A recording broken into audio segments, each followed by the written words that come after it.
Yeah, Hi everyone, and welcome again. And today we are continuing the second module of the Global Professional Fellowship in Green Urban Innovation and Social Entrepreneurship. And today the module will be entitled Leading the Building Back Better Strategy, the Philosophy of Resilience Recovery, Systematic Improvement, and Turning Risks Reduction into Growth Opportunities. And this fellowship program is being organized by the Global Ambassadors of Sustainability, jointly with the Global Green Chamber of Commerce and the Environmental Awareness Initiative at the Kingdom of Saudi Arabia. And now I'm inviting Ms. Michelle Thatcher, the CEO of the Global Green Chamber of Commerce, for some remarks. So the floor is yours, Michelle. Thank you, Dr. Wassam. Thank you to our esteemed speakers today. As you can see, we have a really full lineup and we want to get right into it. And I just want to make note, as you can see, there's different areas where our speakers are joining us from, but there's also extra areas represented, someone from Syria that's in the UAE, Saudi Arabia that was from Sudan, Beirut is now in Egypt. So just making note of that because it's such a global speaker lineup, as well as I know that we also have all of our audience who's also from around the world. So as Dr. Wassam had mentioned, this is the Build Back Better strategy, really looking at the philosophy of resilience and recovery and systemic improvement, as well as risk reduction and turning recovery into growth opportunities. And these are just a couple of the key takeaways. There's going to be a lot more, but these collectively are what you will start to pick up and learn from the different programs and different presentations that will be given. So we'll talk about resilient cities, requiring systemic thinking, urban growth, demanding database planning, local knowledge strength and sustainable design, and more. And then we also want to make sure that we're not just learning and absorbing the information, but also taking action. So just a couple of key areas. You're going to learn how to apply systems based on the planning post-criteria crisis and urban recovery. You're going to learn how to integrate local materials and climate responsive design. So we want to make sure that we're all doing that. Use environmental data monitoring to guide planning and decision, and engage communities and as partners in rebuilding. So again, those are just a couple of key actions that everyone can be taking. And then, as we've done in the past, we know that there's so much chaos happening out there in the world. We just mentioned in this particular section, and overall is something that we really want to focus on, giving a moment of silence, just a breath of silence, to give kindness and strength and peace and love out there into the world to each of you in our audience. And so we'll just take one moment. And then we will extend that to our speakers today to give them strength to guide us all in these next steps. And friendly reminders to our audience. We encourage participation. We welcome you to share your thoughts and reactions. We want you to please share your city and country if you haven't already done so, if you're just joining us, and ask questions for each of the speakers. And if you can, provide the name at the beginning, because sometimes you might ask after they've given their presentation. You can just put in their first or last name, just so we know who the question will be for.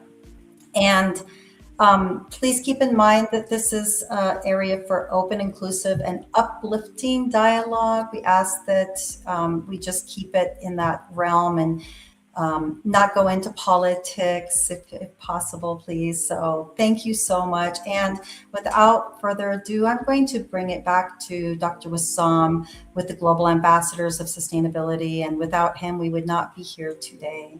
So Dr. Wassam.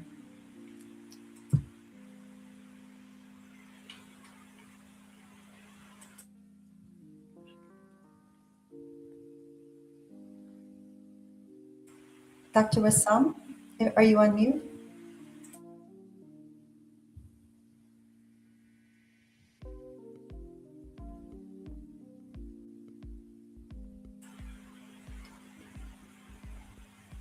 Dr. Wassam?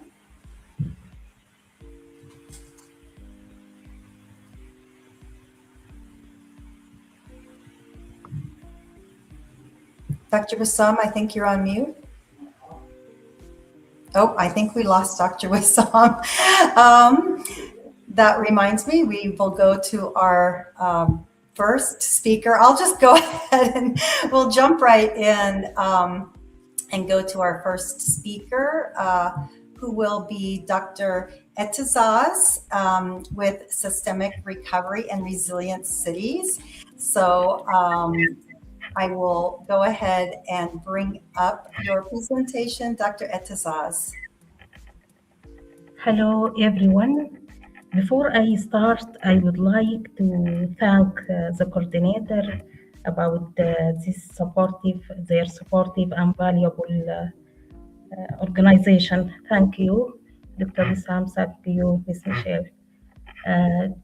Today, I will talk about systematic recovery for resilience city, and we discuss how we move from rebuilding structure to rebuilding system. I will introduce a model called 5DERM, designed to guide resilience in urban recovery.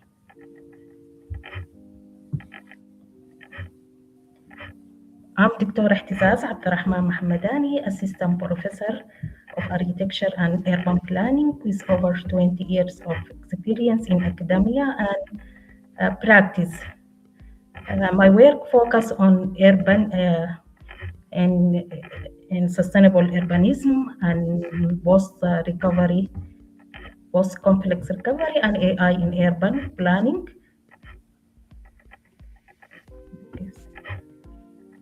This presentation is structured into 5 main parts. First, the problem, then shift to the system thinking, after that followed by the systematic recovery concept, then the 5DERM model, and finally implementation and key takeaways.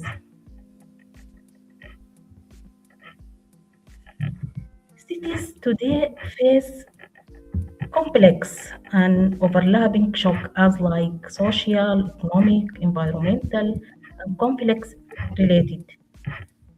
Traditional approach rebuild was lost but ignore underlying weakness. So the key question becomes, do we rebuild what we destroyed or reimagine the system? Let us start with a focus with the core problem. Why do many recovery efforts fail? The answer is simple. They focus on rebuilding part but not system.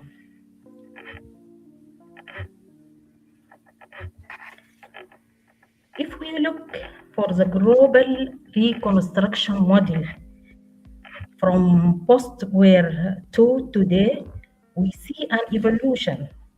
Early model focus on infrastructure and government and infrastructure and economic as like Marshall. Later in 21st century, we find that approach introduced governance, participation, and long-term institution building. The key lesson from this slide: recovery must be context sensitive, inclusive, and long-term, and it must be also aligned to sustainable development. If we look here in this diagram, we see that conflicts are not short-term event. As is shown here, many countries experience long and repeated cycle of conflicts, as like Lebanon, take 2 journey or to cycle. One was failed and the other partial success. If we look in the green, we find Japan and Germany, Rwanda with the green color take success. We look as Afghanistan with the red colors, it failed. This means recovery is not one time, but it continuous adaptive process. But most approach failed. Why? Because it is fragmented and not systematic. There are three major problem gaps in the current recovery approach. The first, fragmented response, sector work in isolation, no connection about each. The second, short-term thinking, focus about relief more than resilience. And the second, the functionality gap, rebuilding infrastructure without restoring system.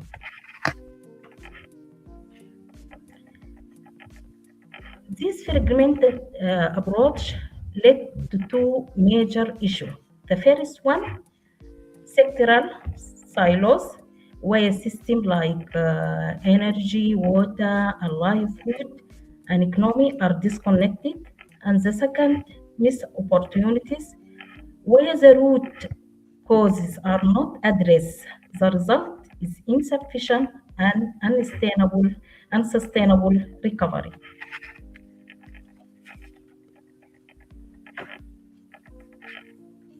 In this slide, we see the city post where face many multidimensional challenges. As we shown here in Sudan case, we see economics collapse, social displacement, environmental degradation, and institutional instability, and the urban system breakdown. The confirm that recovery must be multidimensional. Here in this table, there are several global framework exist, such as the Oxford framework. There is a lot of effort, but there is some challenge and limitation. Some framework not cover and missing the digital and system dimension. Okay, and this gap create fragmented framework.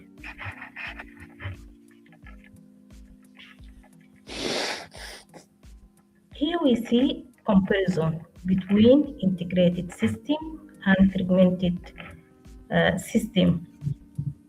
If we see the difference between the two, fragmented recovery create isolated housing, weak service, and social disconnected, while integrated recovery focus on coordination, resilience, and maintaining the social system. The difference is not physical, it is system.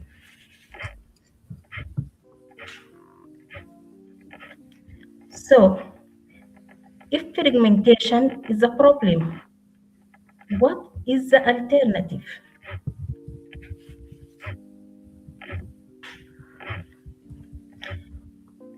In this slide, city as a system, city are not just physical space. They are interconnected system. Government shape decision, economic support livelihood, infrastructure enable services, and social system build trust. When one system fails, it creates cascading failure across all others. A city does not collapse at once. It collapses system by system.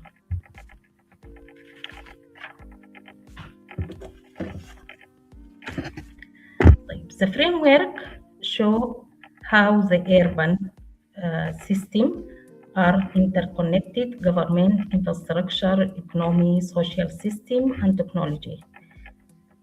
So that urban resilience is not built through isolated intervention, but through systems that function together.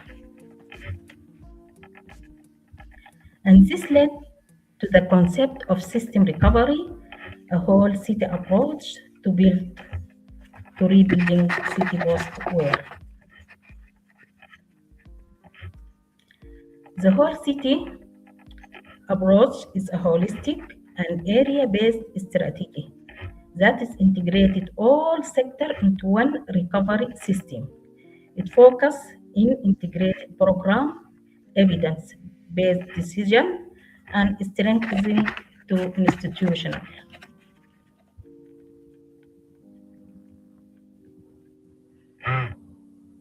The principle of whole city approach, local ownership to empowering the local actor, systematic link, and do not make any harm, ensuring conflict sensitive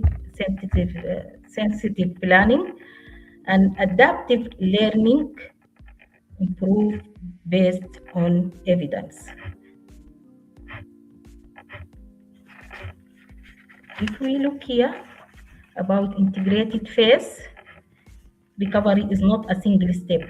It's a phase process, starting with assessment, then planning, then implementation, and followed by the result is resilience building. And finally, it is a long-term transformation. This ensures a balance between urgent need and sustainable outcome.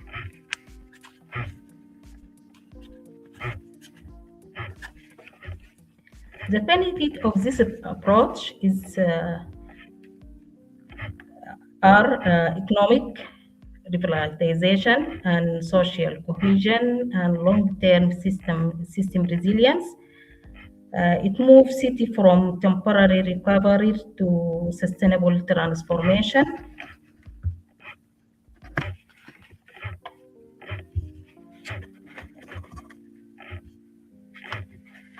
The recovery must be transparent, equitable, data-driven, community-centered, and again we ask the question, do we rebuild what we destroyed or reimagine the system?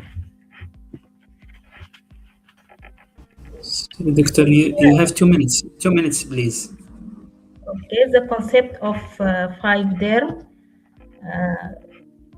We see the structure 5 DERM where have 5 dimension: digital, socioeconomic, environmental, institutional, and urban recovery.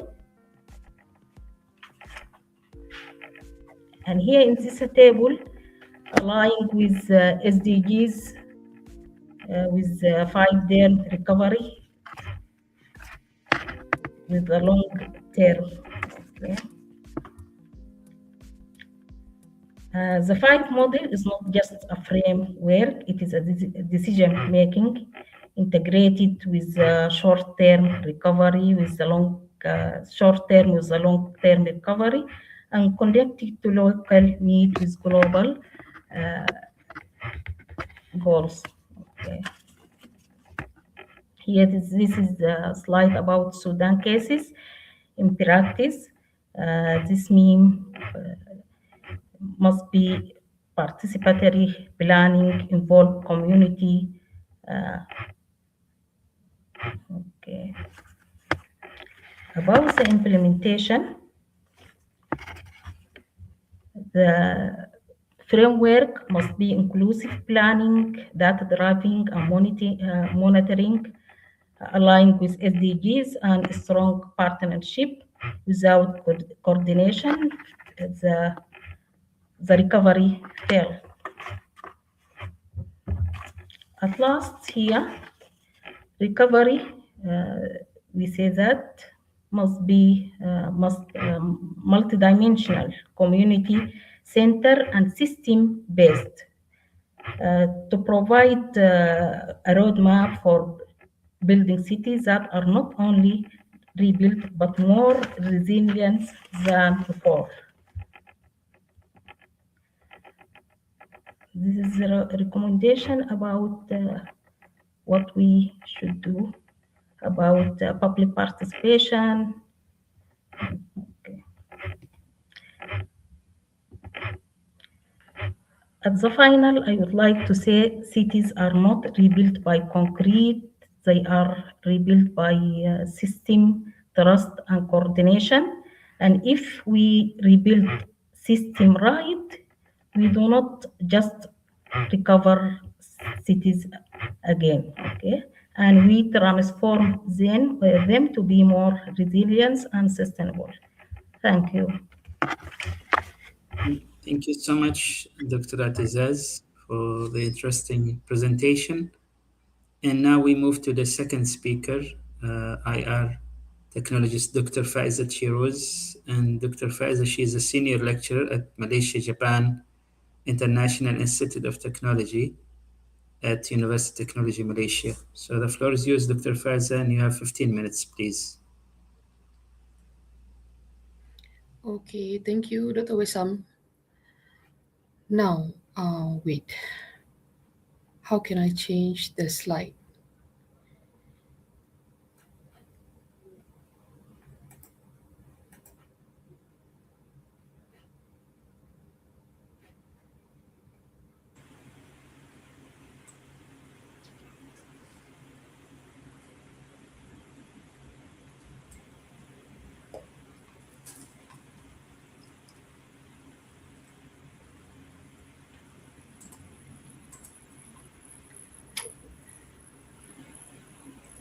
So can you find it?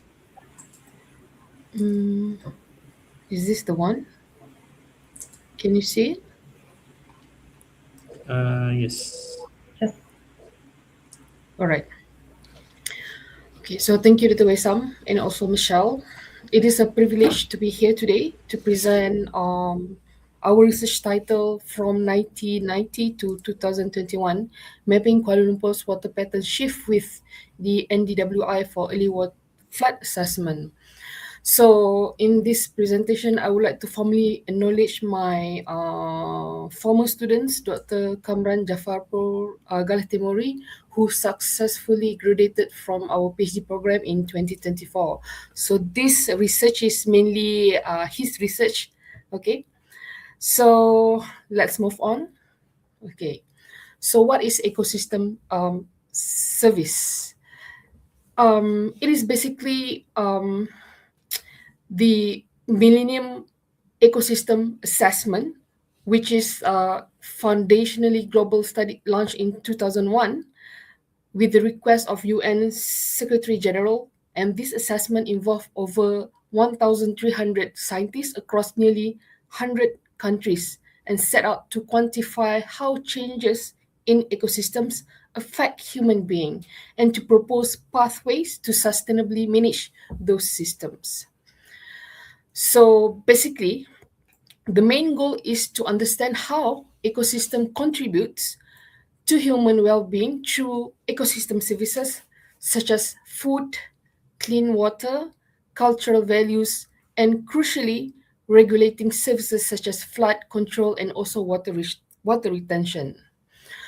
So for our research on Kuala Lumpur, this perspective is essential because the reduction of urban forests and green infrastructures means a decline in natural flood regulating services. So by combining these MA's ecosystem services framework with the satellite tools such as NDWI, we can capture early warning signs, for example, how the loss of vegetation and rising water surfaces signal higher flood vulnerability.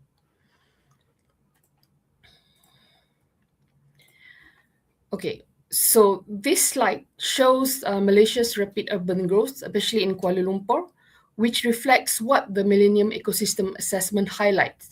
When ecosystems are transformed too quickly, their services decline. So provisioning services like food, water get stressed, but most importantly, regulating services such as flood control, water retention, climate moderation are severely reduced. So this loss of regulating services explain why urban floods are now more frequent and severe in Kuala Lumpur. So in our study, we uses these tools NDWI to detect exactly these changes on how water patterns shift when ecosystem services are degraded by urban expansion.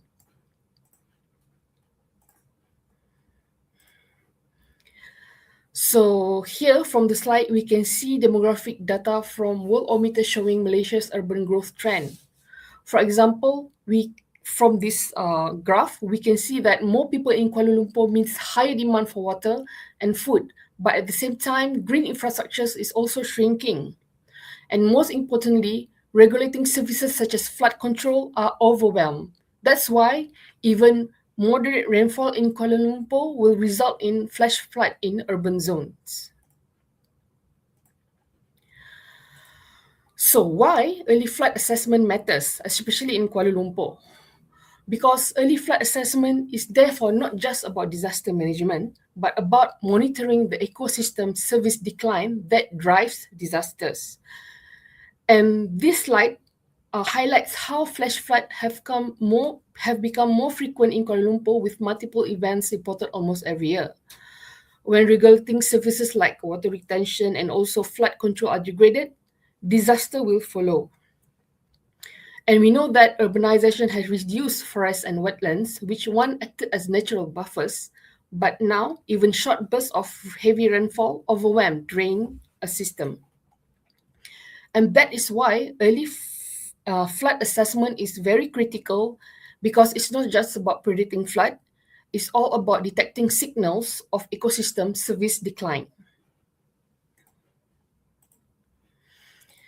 So this slide shows the condition of Kuala Lumpur, where we can see that Kuala Lumpur is Malaysia mostly densely populated city with over 2 million people. And we also exposed to the tropical climate prone to heavy rainfall.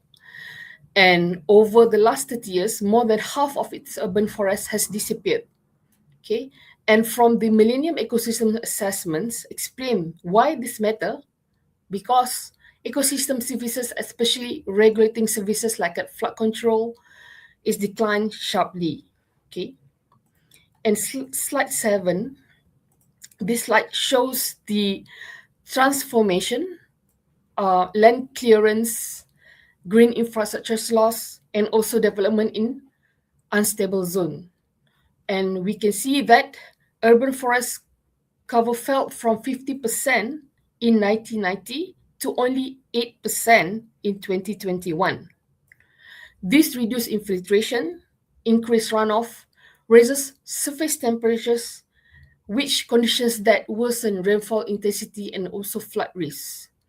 So when we talk about Kuala Lumpur flood, it's just not about weather issues, but they are the consequence of degraded ecosystem services. This is what exactly Millennium Assessment want globally. And this is where NDWI become valuable tools, because it allows us to detect and quantify how this land use change shift water patterns and also flood risk over the time. Okay, this slide shows the local case study of land transformation, the Kepong landfill area. So what we see here is how land development and waste disposal destroyed green infrastructures, and the leachate from the landfill contaminated the surrounding ecosystem. So this is a reminder that local land use decisions accumulate into larger urban vulnerabilities, and cases like this contribute to the broader decline of regulating services in Kuala Lumpur. And that is why this NDWI, which detects shift in water presence and moisture, is valuable for us to trace how such environmental losses contribute to the citywide flood risk. Okay, so this is the NDWI, or we can say it as the Normalized Indifference Water Index. It is a satellite derived index that highlights water bodies using green and near infrared bands. So the beauty of this NDWI, it is very versatile because it used in flood and also surface water mapping, water resources management, agriculture, wetland monitoring, and also climate studies. So in this study, NDWI also helps us monitoring regulating services, and it shows where natural water storage and buffering capacities are declining and where surface water is also expanding. So this provides an early signal of flood-prone zones, making it a perfect tool to connect the Millennium Ecosystem Assessment Framework with the real-time urban flood assessment in Kuala Lumpur. So this is the raw data of the Landsat 5 and also Landsat 8 that used in this study. So this is the result, okay, of our research. So we can see that this is the case in 1990, where Kuala Lumpur around this time still had around 15% of urban forest cover. And we can see that this NDWI values were stable, ranging around negative 0.5 to positive 0.38.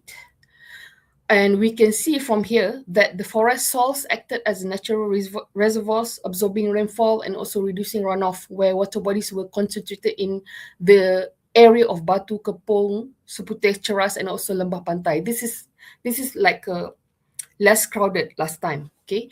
And this gave the city more natural resilience, though early signs of the stress were already visible, especially in Bukit Bintang area, if you're familiar with this area.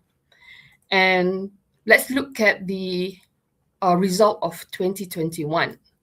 Okay, so in 2021, we can see that the story had already changed, and we can see from the results that the NDWI values increased significantly up to positive 0.59, showing more surface water.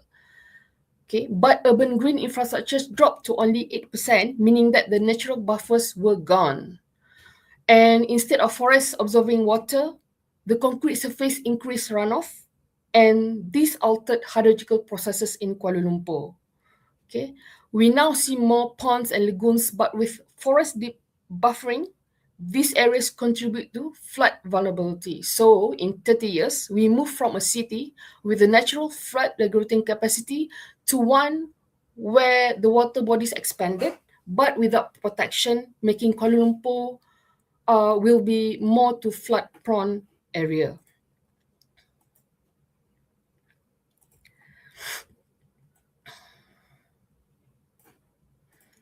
Oh, sorry. Okay.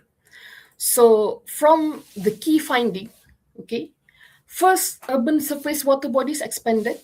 Okay, we can see that the NWI index rose from 0.38 to 0.59 in 2021 from 1990.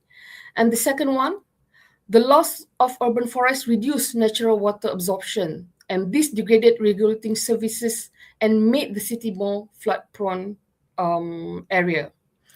Third, NDWI allowed us to highlight spots of vulnerability where land cover change directly increased flood risks.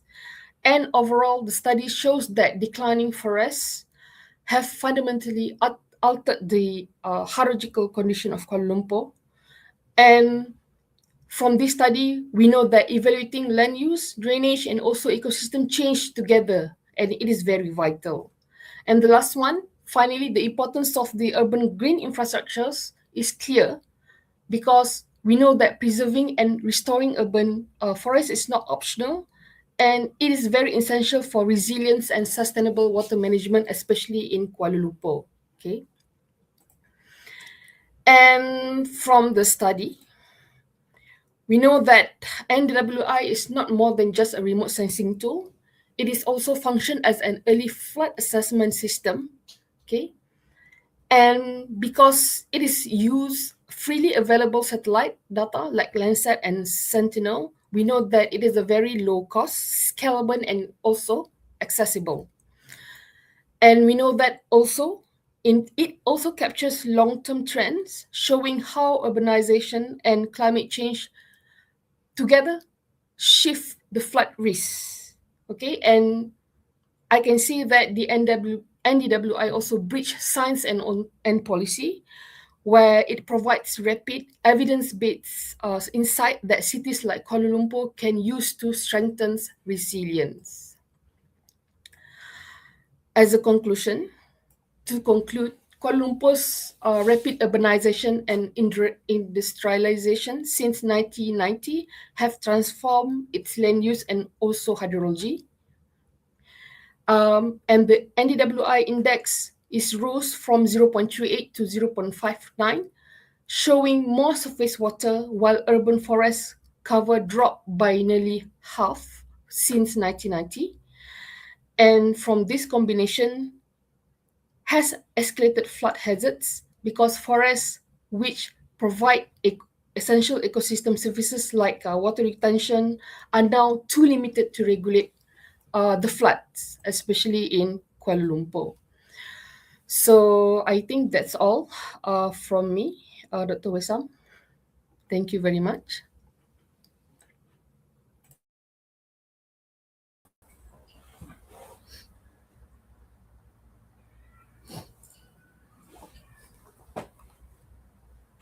I think that we have lost Dr. Wissam. So thank you so much for that really informative presentation. I know we're getting so many questions coming in for all of our speakers. So thank you so much. And for those that are with us in the audience, please know that we will have a Q&A session. So stay tuned because we want to get through as many questions as possible. And I see we have Dr. Wissam back if you want to make introductions for our next speaker. Yeah, thank you, Dr. Faiza. So now we move to the first speaker, Dr. Ragad Murad. And Dr. Ragad, she's a senior lecturer at Ajman University from the United Arab Emirates. So the floor is yours, Dr. Ragad, and you have 15 minutes, please. Okay, thank you so much, Dr. Wissam and Ms. Michelle, for this kind invitation. Today, I'm going to speak mainly about strategic architecture, specifically how sustainability can be embedded into the architectural design process rather than added it as an afterthought.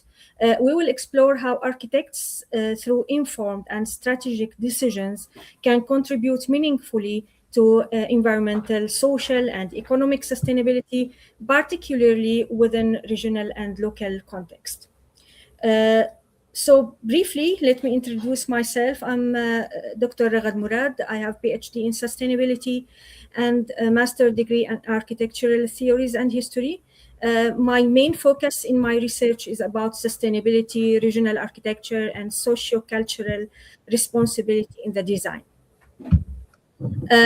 Our buildings now are taking a great share, actually, or considerable share from the whole sustainability in most of the countries. And it's not only about the operation of the buildings, it's also about the very early stages of the schematic design even, and then the construction, and after that, the phase of the operation. So we should be aware about the building sector as one key major point for achieving sustainability. This quote, actually, I have added it, which is by Mendler and Odell. It's about that while environmental, social, and economical sustainability is the goal, sustainable design is the means we as designers have to contribute to that goal. So actually, clearly, we have here a distinguishing between sustainability as an objective and design as the tool through which we achieve it. As architects, we don't directly solve environmental or social crises, but through methods, we strongly influence how sustainable our built environment become. Or in other words, architecture operates as a mediator between global sustainability goals and local tangible realities. In this slide, I have just briefly spoken about the different scales and the multiple scales. So in building sector, we have the planning level, when decisions include compact urban forms, land use, efficiency, and infrastructure planning. Then we will move to the building design level, when we will deal with orientation, shading, natural ventilation, water preservation, and thermal comfort strategies. And then I have actually linked this in my research with the regional architectural level, because sustainability emerges from understanding the climate, the culture, and traditional construction knowledge. The sustainability, from my point of view, occurs when these scales work together coherently. So I have here gathered some recommendation for demonstrating the sustainability. The first one is about conducting a deep investigation into regional architecture. I think each region already contains tested strategies developed over time in response to climate and resources. And secondly, the local building materials should be prioritized, not only because they are reducing the environmental impact, but because also they are providing cultural and environmental harmony. However, it's essential to study these materials carefully. Traditional materials often have weaknesses, but modern technologies and additives can significantly enhance their performance. Finally, the traditional construction techniques shouldn't be romanticized, but critically analyzed and redefined as sustainable guidelines, particularly in the residential architecture. If we will move on for more recommendation in terms of the community involvement, I think that sustainability extends beyond materials and energy. It includes also people. Involving local communities in the construction process reduces costs, creates employment, and strengthens the social sustainability. The village of Al Qurna, which was designed by Hassan Fethi, was a great example for that. And recently also I have also studied another example from Thailand, which is the 10 houses by Patamarun Rakwit. It was also involving the people in building their own community. So we resulted in culturally rooted and climatically responsive architecture. Also here, I have talked about the imported solution. Imported sustainability solutions should be used with caution.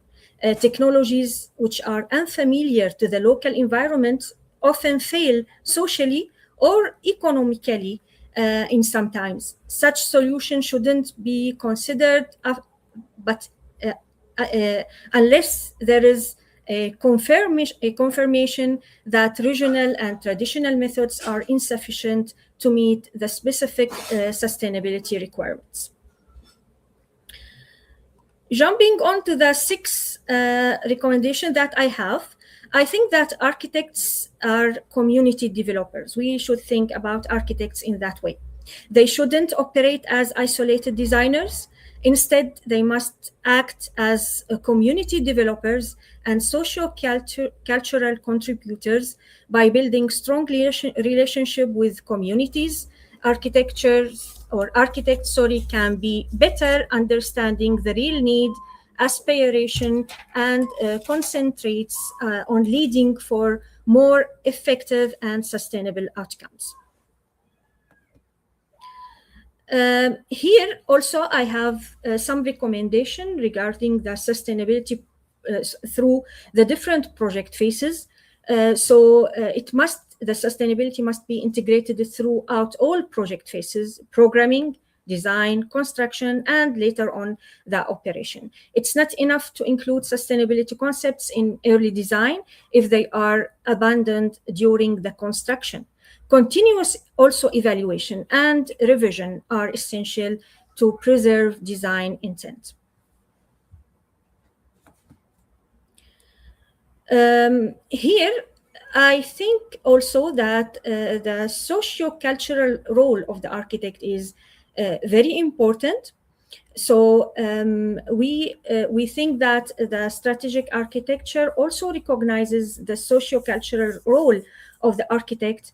It includes the sensitivity to the user needs, particularly marginalized communities, small spaces of the living, informal constructed methods, and the reuse of inexpensive or discarded materials. These strategies are not signs of poor design, they are indicators of responsive, actually, and human centered architecture. So these are some recommendations about the socio-cultural role of the architect and how he could have benefit of the local and informal construction techniques, the cheap and discarded materials, and many more in order to achieve sustainability in the different stages of the building. In this slide, I have defined the architectural design process. So I have offered multiple entries points for sustainability. In the pre-design phase, we analyze site conditions and stakeholders' criteria. During the schematic design, we should move to the community involvement, sustainability studies. In this stage will become critical. In the design development, material choices, assessment tools will help to evaluate sustainability performance. And finally, during the construction, architects must ensure the consistency with sustainability goals while engaging local and labor techniques and some traditional techniques if they are sufficient. The few last recommendations that I have here is to support the process by a proposed sustainability checklist, which I have introduced. But it's actually an interconnection between environmental, economic, and social sustainability, ensuring that the decisions are evaluated holistically rather than isolated.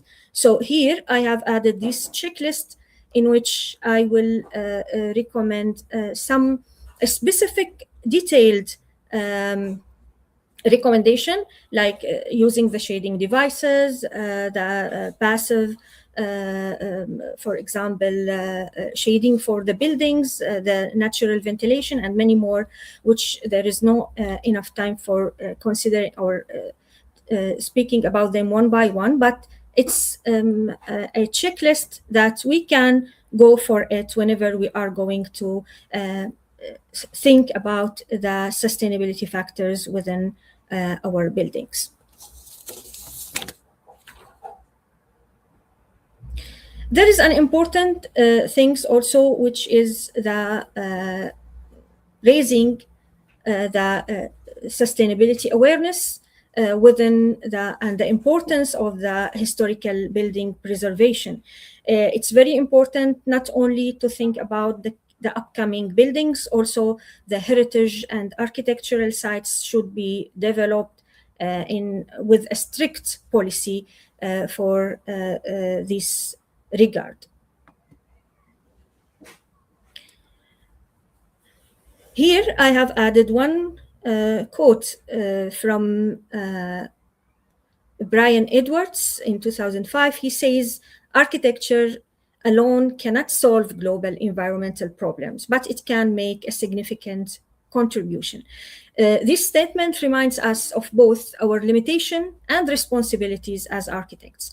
While architecture is not a universal solution, but at the same time, it holds immense potential to improve human habits when guided by informed, strategic, and ethical decisions. Thank you very much. Looking forward your questions and discussions later. Thank you so much, Dr. Ragat. Again, interesting presentations. So now we move to the first speaker, Dr. Samer Al-Sayari. And Dr. Samer, he's an assistant professor of architecture at Beirut Arab University in Lebanon. So the floor is yours, Dr. Samer, and you have 15 minutes, please. So, Thank you for having me today. It's really my pleasure to share my contribution, scientific and practical one. I'll be talking about one central idea that all of my presentation will be pivoting around. But first of all, I would like to stress about our system thinking in crisis management. We have a lot of abbreviations and words that have emerged recently: mass annihilation, existential risks, global catastrophes, extinction level events, etc. So all of those recently abbreviation should force us to think in another different way. I would also would like to start with a quote by Stephen Hawking when he said that I don't think that human race will survive the next 1,000 years unless we spread into space. There are too many accidents that can befall life on a single planet, but I am optimist we will reach out to the stars. The main idea here is to have plan B, not just for shooting our human race to the space, but having always plan B. And I think recently we should be having like plan B and C and D. So, without further ado, there are a lot of really existential risks. According to scientists, there are more than 30 different existential risks, and the most important one is number three, which is the unknown. So, according to the classification, anthropogenic or non-anthropogenic risks, the most important is the unknown. That means that this list is growing and rapidly growing year after year. So, how can architects respond to such scientific abbreviations and concepts? So my main presentation will be pivoting about composability in design. Composability in design, it's a very high advanced level of modular design. It's flexible and gives us a diverse solutions much more than the regular modularity. So to understand in depth what is the composability in design, I can claim confidently that we um, practice the composability in design every day. For example, we have different language. Any kind of language is composed from the basic alphabetics. For example, the Arabic language, it has a very limited alphabetics, 28, 27. I don't remember really the actual number. It's 28 letters. But the really good part here is those 28 letters can create more than 12 million words.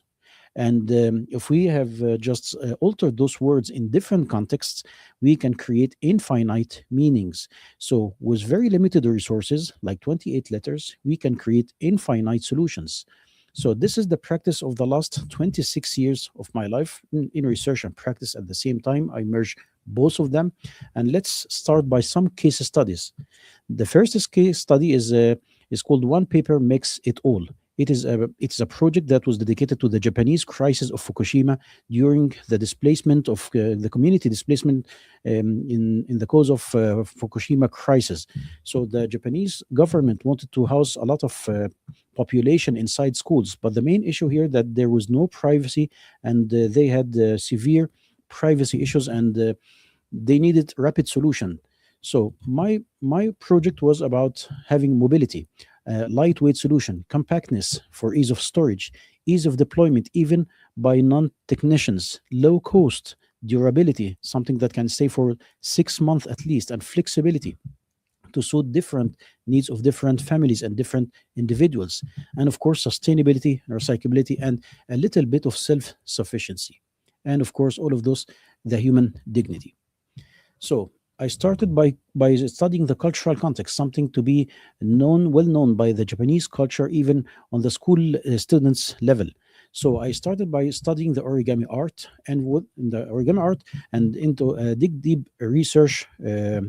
I found the Yoshimura pattern. It was the most appropriate pattern for the project, and then I started to explore the different potentials and different solutions that can create. And I found many research papers like Mr. Starvik and which solution, and that resulted in start application, or start trying to develop different alternatives using Japanese even software.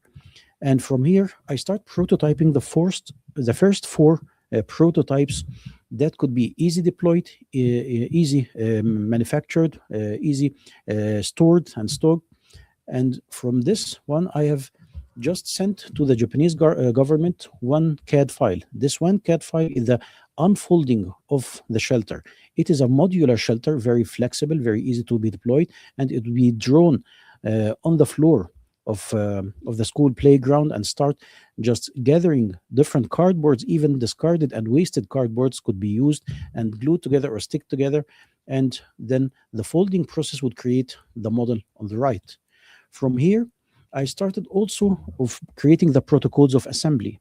That was early before the AI, but it was very important and imperative to have certain rules for assembly to create a complete language, a complete sentence. So the six, sorry, different protocols, either it is a linear expansion, branched expansion, rotated expansion, or rotated and branched, those would create a lot of solutions. And those solutions were numbered to create different scenarios for different needs. Either I would like to make a shelter for a family, or even a field hospital, an office for management, whatever you can name it. Also, some slight alterations that might result in huge impact, like those tiny openings at the valleys of the unfoldings, that might provide us with natural ventilation, would provide us with natural daylight, and sometimes also could be used or utilized to gather some of the water collection that could help in the crisis at that moment. This is just an imaginary site. Some of the units are dedicated to be an indoor environment, and some will be an outdoor environment. And that is the program also proposed to the government at that time. We're revolving about the same scenario, the same concept, the same notion. This is another project called Anything, Anywhere, All at Once. It was primarily designed for the workers, for the low social classes workers in the GCC, Gulf Council countries. But then later on, this model was developed and explored more to suit any post-war cities, even in the outside the Middle East crisis. So this is a little bit different, of course, context, both socially and culturally. So, but having the same concept of the composability and design, very limited resources, but with infinite solutions. This project was developed primarily upon the three vocabulary, the alpha and beta and gamma units that you can see on the screen. Those 3D printed units, that was the first proposal, and later on, they were developed using the foamcrete to be lightweight and easy to be deployed, can also create several protocols of assembly. So also by having the same methodology, that was the protocols of assembly of the three different units.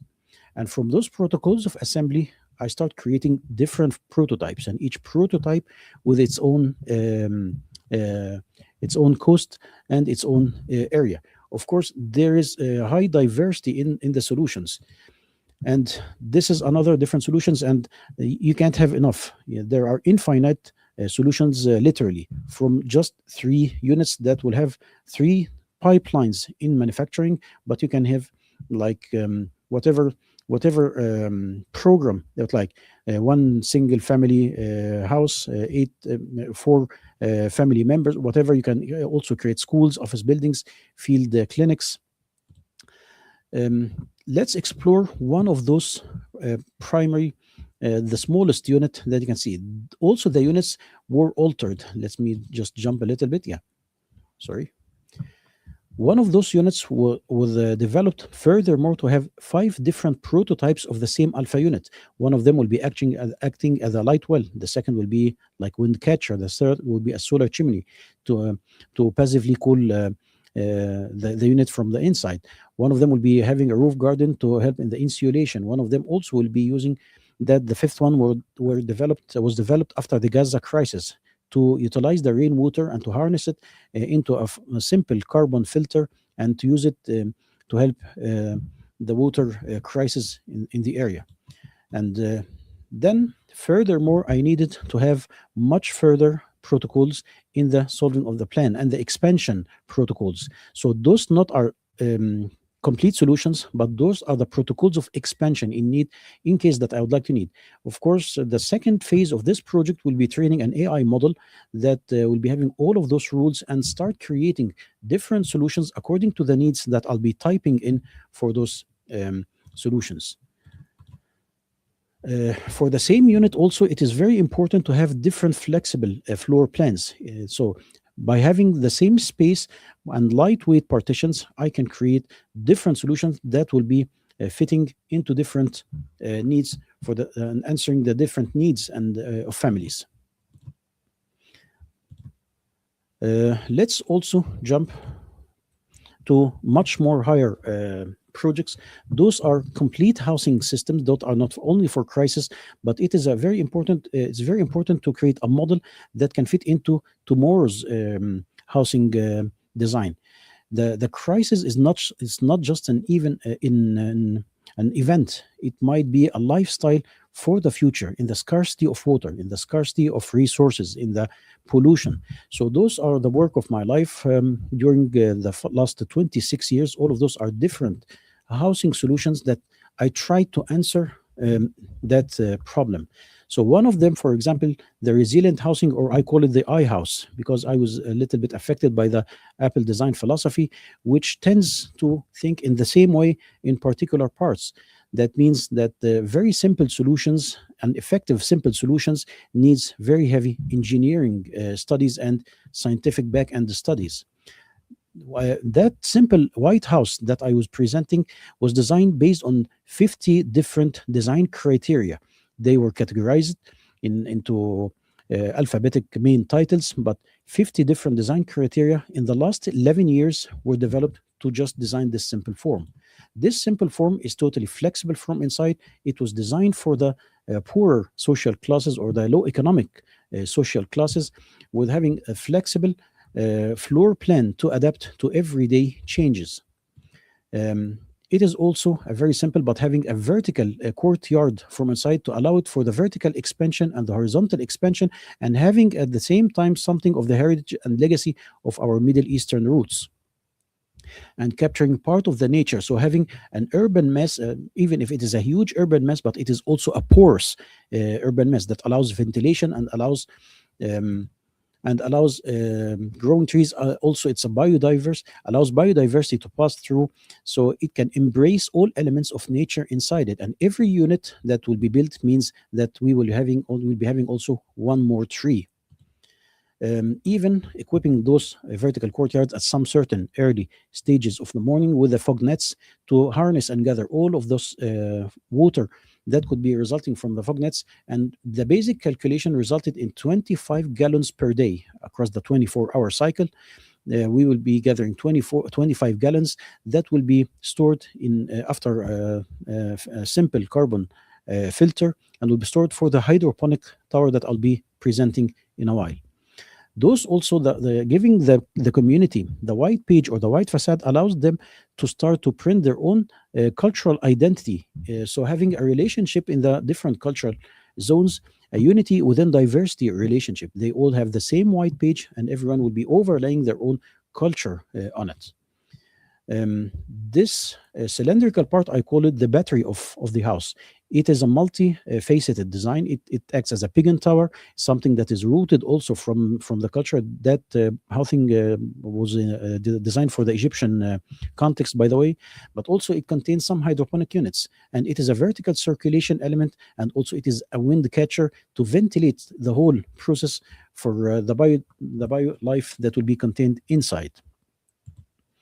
The basic simulations showed that it will be effective, and it will have a good kind of ventilation that will be providing all of the ventilation to the whole unit, not only for the tower. And also the water accumulation proved on the basic calculation that it will be efficient to water all of the hydroponic system inside the same live battery of the house. And the CFD, or the computational fluid dynamics, also proved by having the evaporative cooling and the passive. Yes, thank you for reminding me. So it will also be effectively successful in having and embracing the wind pattern and circulating this air inside the house. Also, the solar panels, or the the independency from the electrical grid, was one of the key main elements in the design. So, and the cultural dimension also, by having the pop art and reducing those into primary four colors to highlight the program and provide us with a visual reading of the architecture program, was having also dignity and privacy of the unit from inside. And the composability in design. The different solutions to fit into different urban scenarios, urban, compacted, whatever. So some of the studies that were conducted on the same solutions. Another different, that is not, these are not only prototypes, but these are also, I don't know why it's not moving the slides, something. Okay. So anyway, that was a framework, a complete framework that was built and developed during the last 26 years. And I preferred to introduce myself actually at the end of the presentation. My name is Dr. Samir Sayari. I have been practicing and researching about sustainable architecture and space architecture at the same time until December 2025. Thank God I was honored to have my 53rd award during the last 26 years. Those are some of the awards that I've been working and developing.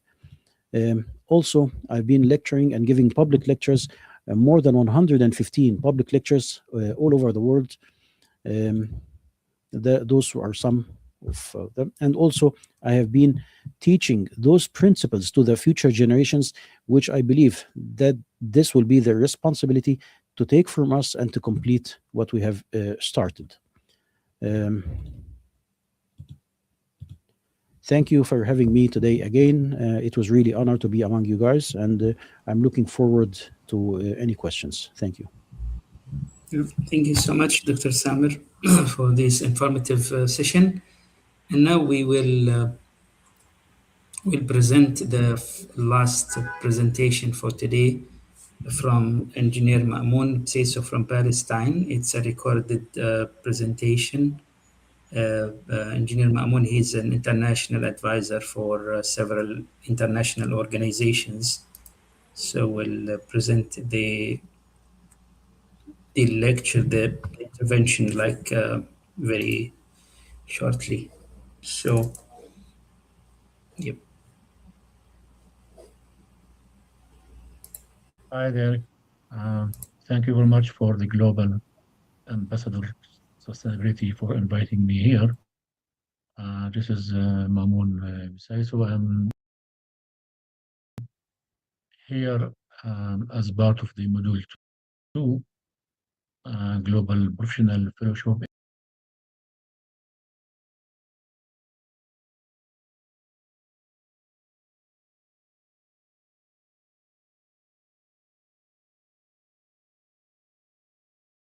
In Yemen.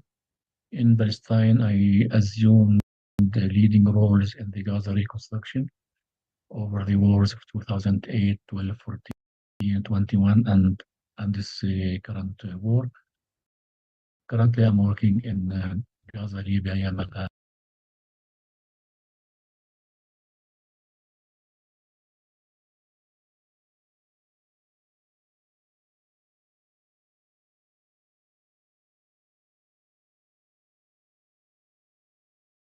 Now, Israeli occupied Gaza between 1967 till 1995. Gaza was under strict occupation.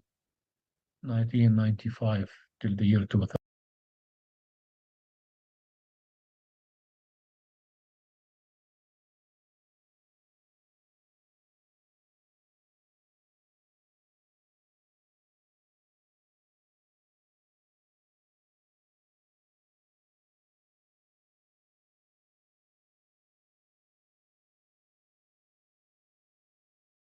Process which undermines or weakens the ability of an economy to grow and expand by preventing it from accessing and utilizing critical inputs needed to promote.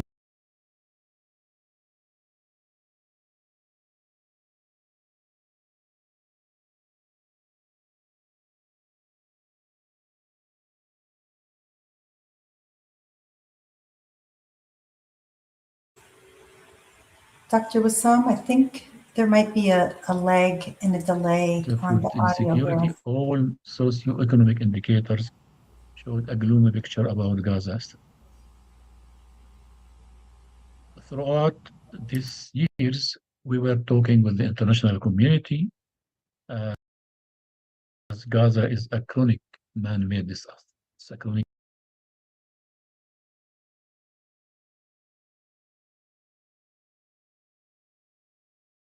to recovery, finish to development. These all are interrelated and interconnected and cannot be disintegrated because the disaster is not a linear model. So this is the UN model was used by the UN agencies over years. Then they changed it after October 7th. And this is the governance structure of the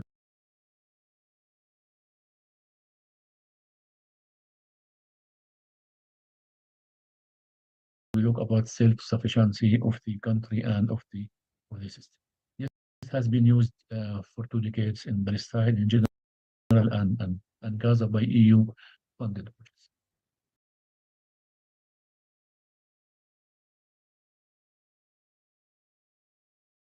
2014, the international community in Palestine or in Gaza, head by the World Bank, United Nations,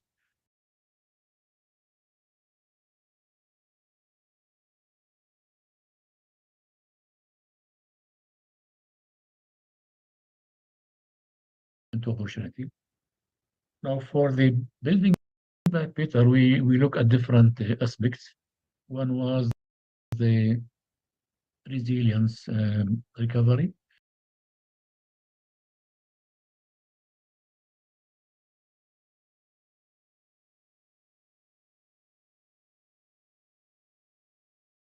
When we thought about systematic improvement, we started about the governance. We provide concept of the governance of reconstruction, not only to be government, but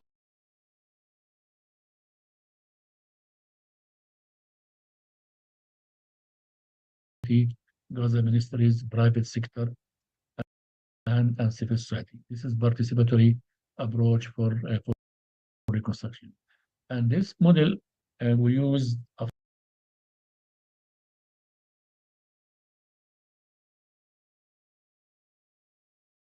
we're able to be mobilized very soon in this current. Now, other things that we look at the risk, the deficit.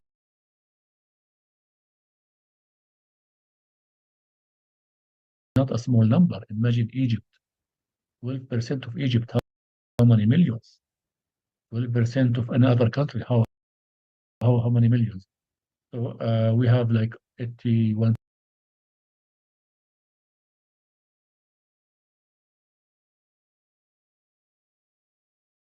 Further, and this is the new model of the United Nations adopted in Gaza last year. So this is the okay, so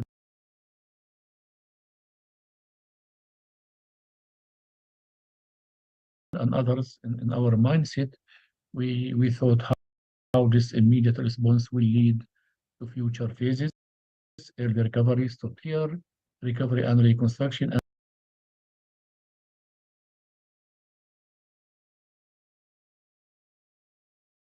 How do we build what was lost? The question become how do we design what should exist? This is fundamental shift in our mindset from improving the baseline before to redefine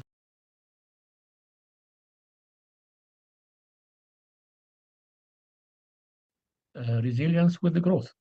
Resilience should not be treated as a cost. It should be leveraged as an economic driver. Because we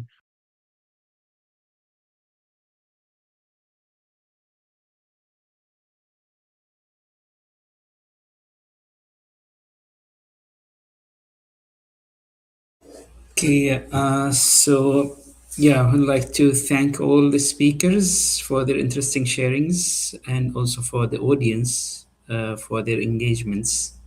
And now I'm inviting Ms. Michelle for moderating the Q&A session. So the floor is yours, Michelle. Thank you, Dr. Wassam. Thank you to our audience for providing all of the questions that will be coming up, as well as our team who have been there on the back end. We have Jane today, Joe, and others who have been helping to carry over the questions. There will be a QR code that Dr. Wissam will be putting up on the screen. That QR code allows you to, number one, get access to the quiz that will be provided. It's just a couple of questions for today's session. It will allow you to get a certificate just for today. And then it will also, if you go through all 12 sessions, you will get the full Global Professional Fellowship certificate. So hopefully you can join us. If you weren't here for the first module, you can go back and watch that at any time. There's been a lot of questions coming in as far as wanting to make sure that they have this recording. This will be on LinkedIn. So just feel free to go back anytime and watch it. And you can also always access this QR code. I know we have a lot of questions and very little time, so I want to get right into it. I'll just go in order of the speakers. We had question for Dr. Etazas and Dr. Indira Bunik, who has been with us for so long, and we're just so grateful for her questions. And she asks, in dense urban environments with limited green space, what are the most impactful micro-scale nature-based interventions, such as green roofs, vertical gardens, urban water features that deliver measurable climate and well-being benefits? Okay, about what is the better for vertical. It is aligned to the narrow space, while green top green roof, it is better for the whole city. It is called the city. The case is regarding to the spaces. If there is no spacing, that is means a vertical. It is best for practice. And if there is horizontal, that is mean for roof, it is a better. Thank you. Thank you so much. And our next question is for Dr. Faiza. And Hanisa Kamila asks, what are the factors causing flooding in Kuala Lumpur, and possible solutions, and are there sinkhole issues related as well?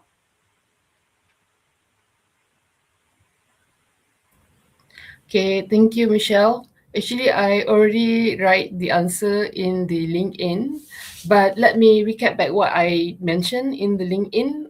Basically, it is, in my opinion, it is about the rapid urbanization and also land transformation that cause rapid, what we call the urban flood in Kuala Lumpur. And basically, for the sinkhole, sinkhole is about the underground condition in Kuala Lumpur, and I believe that the urban stress and also rapid urbanization, mismanaged drainage, that caused the soil instability in Kuala Lumpur. So yes, sinkhole is also part of the this what we call that rapid urbanizations. Thank you, Dr. Faiza. And our next question is for Dr. Ragad. And Dr. Noman Kadir asks, sustainability in buildings cover three components: design, construction, and operation. Energy, water, raw materials, waste, dependence on raw materials. Which areas are included? I'm sorry, the last part, which what? Which areas are included in covering the three components of design, construction, and operation? all the design in terms of the building, we should think about sustainability, as I have mentioned in my presentation, beginning from the schematic design, from the first early stages of the design. We should think about how to include the sustainability solutions. Moving on to the more deeply design, also we should consider that even in the construction, transportation of the building materials, the chosen or selecting of the building materials themselves, the construction techniques that we will go for, all these are very crucial in terms of achieving sustainability. Later on, the operation will comes later, so we can think about it. But I think when we discuss earlier the different stages, beginning from the design and early schematic design, and include the sustainability factors within them, we will go easily to the operation phase smoothly, and we can achieve sustainability by just having some applying the appliances which are saving energies, and the daily habits that we can include easier. But I think moving on to the operation and solving the issues is more difficult rather than considering the sustainability from the beginning. And nowadays, whenever, for example, in UAE, any firm is applying to get a license for building a project, they go through a very detailed evaluation for the sustainability factors they have already included in the design, and some buildings will not be applied and they will not get the license to be built unless they have minimum requirements for the sustainability. We have Istidama, we have, which has many perils. We have the Nizam Safat in Abu Dhabi. So many of these regulations, let's say, should, and assessment method, all the buildings should be assessed in advance before going to the construction phase even. Thank you so much. And we have our next question for Dr. Samer from Hassan Al Marzouk.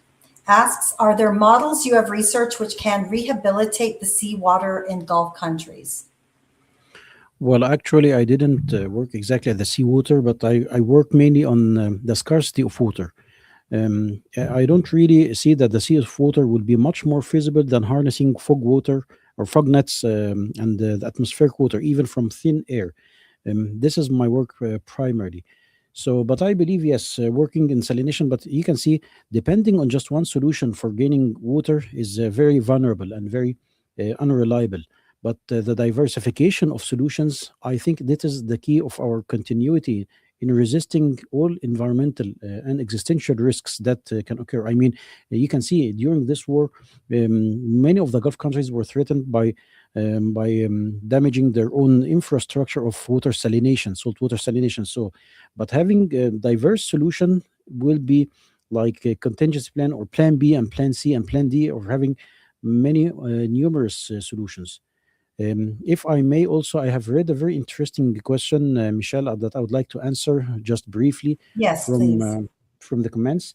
It goes like this: Dr. Samer, your research demonstrates that traditional urban morphology outperforms many modern buildings in thermal comfort, energy efficiency. How do we make the policy and regulatory case that these traditional forms are, in fact, nature-based solutions rather than nostalgic preferences?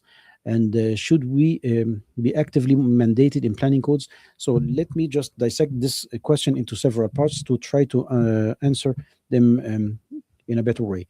First of all, traditional urban morphology, yes, it could outperform, but I'd like also to highlight something. The accumulation of the experience that we have gained during thousands of years, for sure, they have ingenuity that we cannot ignore. But at the same time, the modern technology also offers solutions. So, being rooted in Middle East, my manifesto was just built upon three main pillars. The first pillars is to dig deep in the ancient ingenuity and in the ancient wisdom of building, and to try to understand those. And I can assure you that there are tens and hundreds of secrets that are not being explored yet. But at the same time, I'm trying to rethink and redefine all of the accumulated ancient wisdom and technology in using the new technology, using AI, using digital simulators, etc. And then the third pillar is to try to deliver that research and that case studies to the future generations. And I would like to highlight one important case study that really I was amazed when I read. During my work in space architecture in 2010, as I do remember, the recommendations of NASA at that time is to try to build using a technique called the ISRU, which it is the abbreviation of in situ resource utilization. It is basically and simply using the local regolith in trying to build on Moon or on Mars using the 3D printing technology, the LSS or the laser sintering method, selective laser sintering method. So using the regolith, the local regolith from the lunar regolith and trying to build habitats, it is the most reliable, the most feasible way to try to build. And I was struck by the most important concept. We have been practicing the same idea using the local materials thousands of years ago. I mean, if you would like to go on the Nile banks, the ancient Egyptians, they used mud. In Sinai and many of the mountains, they used stone. In the northern coast and the Mediterranean base, they used the limestone because that was the available. If you'd like to go to Canada or North America or even North Europe, you'd like to find that the timber is the most available material, and hence you will find that these are the kind of houses that you will find. Even in the North Pole, you'll find igloo building by ice. So that is the ancient wisdom that even our architect mentor Hassan Fathi told, tried also always built from whatever you stand upon. So that is the main concept, and that is the most recent NASA recommendations. You can find there is a connecting line between both. So I think our trials and our research will force the planning and the codes to respond at certain point, but we are a little bit short behind legislation that can enforce this kind of ideology. Thank you. Thank you, Dr. Sammer. And yeah, bringing up legislation is so key because that's where everything combines. And I know we're out of time, but I just want to make note that we have lots of questions. So hopefully, thank you for all of those asking questions, putting exactly who you're addressing the question to, because now our speakers can go back and also answer those questions directly to you. So keep that engaged. So really, thank you so much. And I just want to say we have lots of questions always from Strong Truth, Dr. Indira Bunik. We have Gat Tintwani. George Florian has asked several questions today. As well as Mohammed Tahir Zamani and Nazwa Salim has asked Dr. Nazwa Salim, Christian Chin, Abel Jimenez. So just thank you. I know that there's many more that are asking questions, but because we didn't get to all of them today, I just really wanted to give note to you and love to see the connections being made on the back end as well. Not just, this is a great learning session, but this is also turned into an incredible networking session in addition. So thank you so much to our esteemed speakers. This has been such an insightful program. I usually read all of the locations of where people are joining from, but since we're so tight, but I will say this has been a very unusual session in that people are definitely coming from some very challenging areas, definitely some war-torn areas. So thank you for joining us from those areas and sharing your expertise. And thank you for our speakers. And I'm going to pass it to Dr. Wissam, who brought us all together today for this program. And we hope that you can join us in future ones and hopefully get today's certificate as well as the full fellowship program. Dr. Wissam. Yep. Thank you so much, Michelle, for moderating the session, and also for the team, for your team, for helping us. And also I'd like to thank again all the speakers for their interesting sharings and case studies. And also I'd like to thank and congratulate the audience who joined us, enrich the discussion, and also already received the certificates for these module.